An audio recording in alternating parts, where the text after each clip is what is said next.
Hello students. आज हम इस तुलनात्मक राजनीति के अर्थ, प्रकृति, क्षेत्र और उपयोगिता इसी विषय को ही हम थोड़ा और आगे कंटिन्यू करेंगे, क्योंकि ये विषय जो पहली यूनिट का जो ये पहला टॉपिक है ये इसी पर ही पूरा का पूरा पेपर जो है वो बेस्ड है। तो इसलिए ये इसको समझना बहुत ज़रूरी है। तुलनात्मक राजनीति का अर्थ हमने देखा।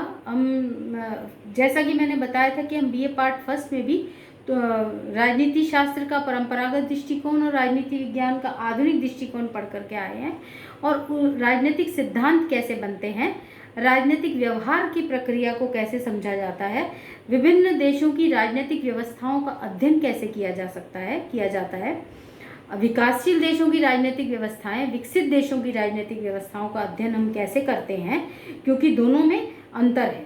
विकसित देशों की राजनीतिक व्यवस्थाओं की जो परिस्थितियां हैं वो अलग हैं, विकासशील देशों की राजनीतिक परिस्थितियां अलग हैं।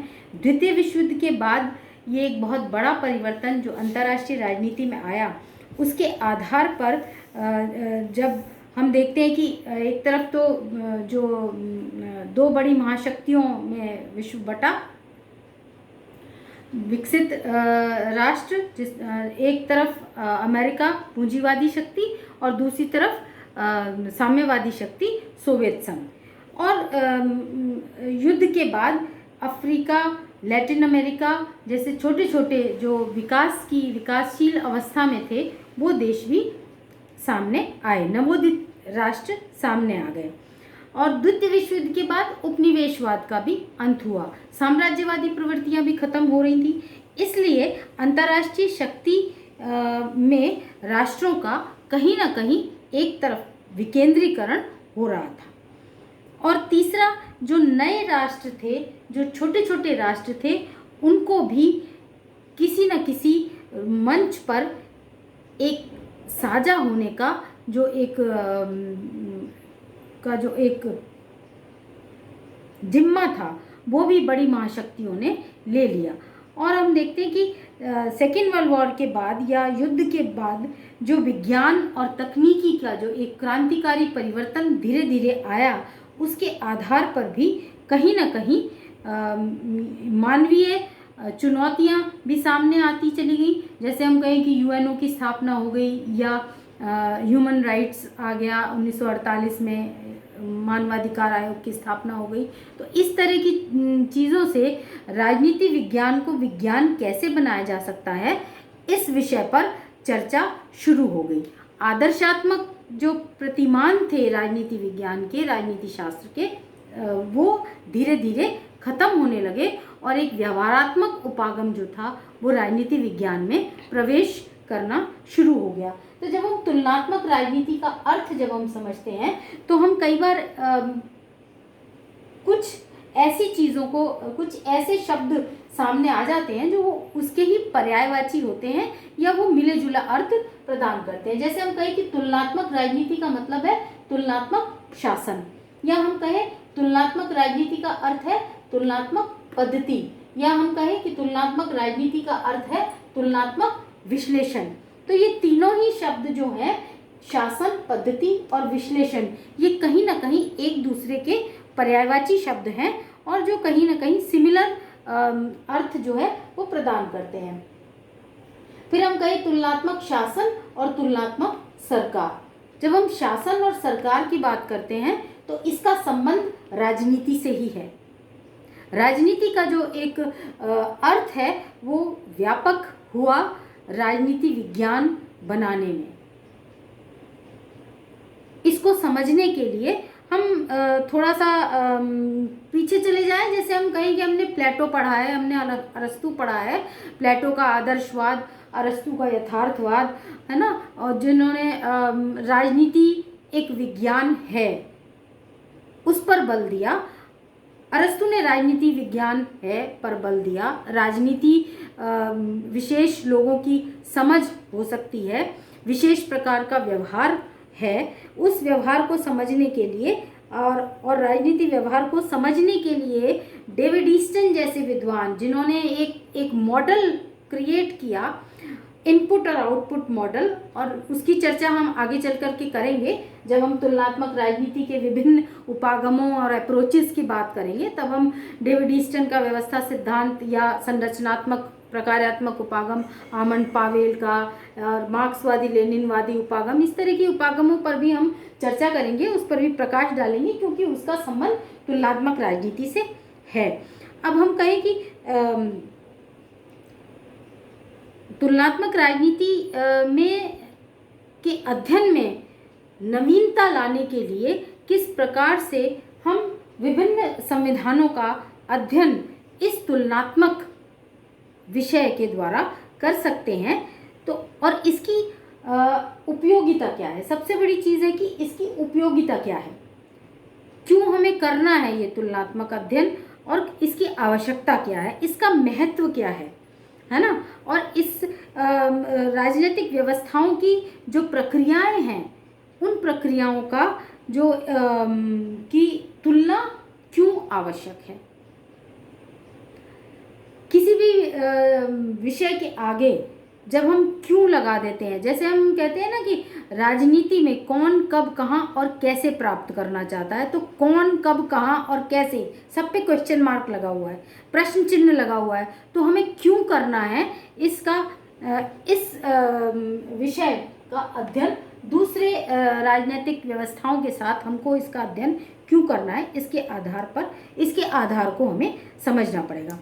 अब हम कहें कि तुलनात्मक राजनीति, या हम कहें कि आधुनिक राजनीतिक जो दृष्टिकोण है राजनीति विज्ञान का, उसमें राजनीतिक व्यवहार को समझना सबसे बड़ी बात है। एक सबसे महत्वपूर्ण जो बिंदु है वो है राजनीतिक व्यवहार को समझना।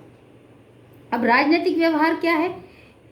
एक देश का दूसरे देशों के साथ व्यवहार, एक देश का दूसरे देश के राजनीतिक व्यवस्थाओं की समझ, और हम कहें कि अंतर्राष्ट्रीय राजनीतिक व्यवहार एक ही मंच पर। हम कई बार देखते हैं ना कि बड़े नेता, बड़े राजनेता, है ना, बड़े देश के जो राष्ट्राध्यक्ष हैं वो एक ही मंच पर हैं। आपने देखा होगा कई बार विकसित देश के राष्ट्राध्यक्ष भी हैं, विकासशील देश के राष्ट्राध्यक्ष भी हैं, और भी कई सारे देशों के राष्ट्राध्यक्ष भी हैं। तो हम क्या करते हैं, उनके राजनीतिक व्यवस्थाओं के आधार पर उनके राजनीतिक व्यवहार को समझने का एक प्रयास करते हैं, जिसके द्वारा हम क्या देखते हैं कि हर एक का जो राजनीतिक व्यवहार है वो भिन्न प्रकार का होता है, और इसी राजनीतिक व्यवहार का हम अध्ययन उस विशेष राजनीतिक व्यवस्था में करने का प्रयास करते हैं।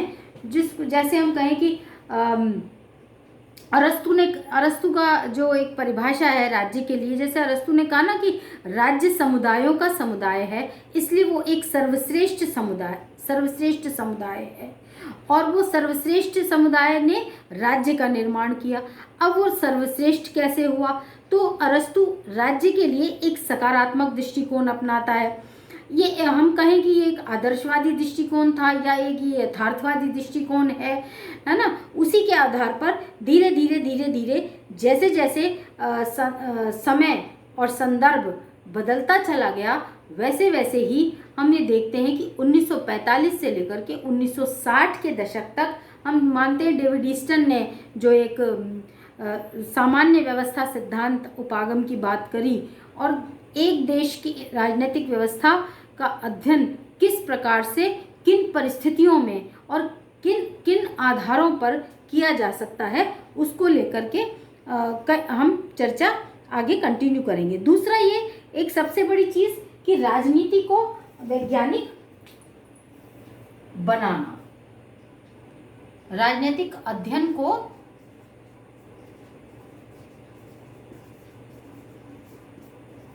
वैज्ञानिक बनाना।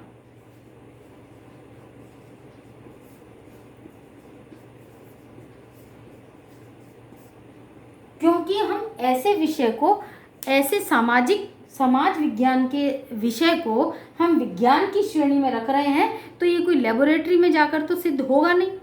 तो इस विषय की हम वैज्ञानिकता कैसे सिद्ध करेंगे? तो इसलिए जो परंपरावादी दृष्टिकोण था उससे निकल करके धीरे धीरे ये विषय एक आधुनिक संदर्भ के आयामों के साथ उसकी प्रासंगिकता रखते हुए और ये तुलनात्मक अध्ययन के रूप में सामने आया। अब इसको वैज्ञानिक बनाना है। वैज्ञानिक मतलब इसके द्वारा सिद्धांत निर्माण भी होंगे, कुछ ऐसी थ्योरीज भी होंगी जिसके द्वारा हम राजनीतिक व्यवस्थाओं का अध्ययन कर सकें। अलग अलग संदर्भ में अलग अलग प्रासंगिकता के आधार पर विभिन्न प्रकार के उपागमों से राजनीतिक व्यवस्थाओं का अध्ययन किया जा सकता है। तो वो एक पद्धति के द्वारा हम उसको समझने का प्रयास करेंगे। ठीक है, अब हम कहें कि तुलनात्मक राजनीति में शासन प्रणाली किसी भी प्रकार की हो, चाहे वो संसदात्मक शासन प्रणाली हो, चाहे वो अध्यक्षात्मक शासन प्रणाली हो, है ना, किसी भी प्रकार की हो, उसमें जो देश की एक जो व्यवस्था है वो व्यवस्था संविधान में कहीं ना कहीं निर्धारित होती है और उसके कहीं ना कहीं कुछ लिखित उद्देश्य होते हैं।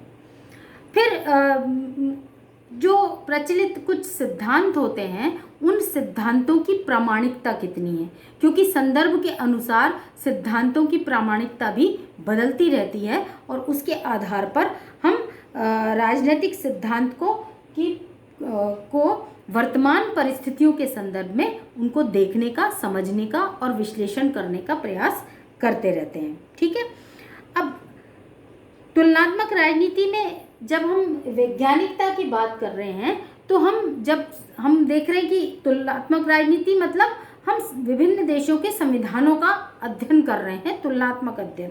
मगर ये विषय धीरे धीरे धीरे धीरे और वृहद होता चला गया और विस्तृत होता चला गया और उस विषय में नवीनता आती चली गई, जिसके आधार पर केवल और केवल उसमें सिर्फ देशों के संविधानों का अध्ययन नहीं, केवल शासन या सरकारों का तुलनात्मक अध्ययन नहीं, बल्कि उन राजनीतिक संस्थाओं की शासन प्रणाली, उनकी क्रियाएं और उनके व्यवहार का अध्ययन इसमें शामिल किया जाने लगा।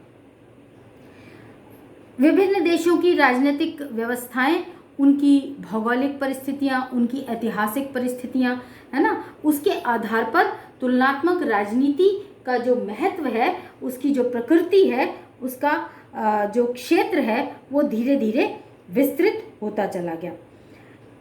ऐसा मानना है कि जो तुलनात्मक राजनीति का जो विषय क्षेत्र है वो परंपरावादी दृष्टिकोण से आधुनिक दृष्टिकोण तक आते आते आदर्शात्मक मूल्यों को छोड़कर व्यवहारात्मक मूल्यों की तरफ, आस्था और विश्वास की तरफ धीरे धीरे चलना शुरू हो गया। अब एक समय ऐसा भी आया जब ये था कि केवल तकनीकों, आधुनिक दृष्टिकोण को अपनाने का मतलब हुआ उसको वैज्ञानिक बनाना है, राजनीति विज्ञान को विज्ञान साबित करना है, उसको सिद्ध करना है, तो कोई उसके लिए लेबोरेटरी नहीं है। उसके लिए लेबोरेटरी क्या है? समाज है, सामाजिक व्यवस्था है, परिवेश, सामाजिक परिवेश है। लेकिन प्रारंभ के दशक में विज्ञान बनाने के लिए इसके जो प्रयोग थे वो अमेरिकन पॉलिटिकल साइंस एसोसिएशन या अमेरिकन लाइब्रेरीज या कुछ ऐसे ही चार दीवारी के अंदर ही इसको विज्ञान बनाने का प्रयास किया जा रहा था। मगर धीरे धीरे 1960 के दशक के बाद ये प्रयास ऐसा लगा कि इस विषय को उन लेबोरेटरीज से बाहर निकालना आवश्यक है, ज़रूरी है। इसलिए राजनीति, तुलनात्मक राजनीति का जो क्षेत्र था वो भी और वृहद हो गया और जो तुलनात्मक राजनीति के एक आदर्शवादी, एक वर्णनात्मक और एक ऐतिहासिक दृष्टिकोण से अलग था। इसमें कोई दो राय नहीं है कि परंपरागत दृष्टिकोण की जो विशेषताएं रही, जो आप लोग फर्स्ट ईयर में पढ़कर आए हैं, उनको बिल्कुल बार बार दोहराने की आवश्यकता नहीं है। उसी को आधार मानकर ही राजनीति शास्त्र को राजनीति विज्ञान बनाने के जो प्रयास थे वो और तेज हो गए और तुलनात्मक राजनीति जो द्वितीय विश्व युद्ध के बाद जो लाइमलाइट में आई चीज़ें, उनके आधार पर जो परिवेश बदला और उस परिवेश के आधार पर उसमें तुलनात्मक राजनीति के अध्ययन में किन चीज़ों को शामिल किया गया? संविधान तो शामिल किए ही थे, उसके साथ साथ राजनीतिक व्यवस्थाएं, राजनीतिक व्यवहार, है ना, उनकी राजनीतिक दल, निर्वाचन प्रक्रियाएं, मतदान व्यवहार, कानूनी पद्धतियां, है ना, उसमें लोक प्रशासन, राजनीतिक परिवर्तन, आधुनिकीकरण की प्रक्रिया, राजनीतिक विकास की प्रक्रिया, ये सभी तुलनात्मक राजनीति का हिस्सा बनना शुरू हो गए और इनको राजनीतिक परिवेश में शामिल किया जाने लगा, जिसके साथ साथ उसमें राजनीतिक मूल्य, राजनीतिक विचारधाराएं, है ना, राजनीतिक संस्कृति, इन सारी चीज़ों को भी शामिल किया जाने लगा। जैसे हम कहें कि हमारी राजनीतिक संस्कृति कहाँ से आई? सामान्य संस्कृति से आई। अब हमारे देश के प्रधानमंत्री अगर दूसरे देश में जाते हैं और वो कहते हैं वसुधैव कुटुंबकम की बात करते हैं, तो वसुधैव कुटुंबकम क्या है? पूरा विश्व एक परिवार है और वसुधैव कुटुंबकम हमारी राजनीतिक संस्कृति को विश्व के कोने कोने में ले जा रहा है। तो ये एक एग्जाम्पल हो सकता है, ऐसे बहुत कई सारे और एग्जाम्पल हो सकते हैं जिसके आधार पर हमारे देश की, किसी भी देश की जो सामान्य व्यवस्थाएं हैं वो विशेष प्रकार की व्यवस्थाओं में कैसे बदलती हैं।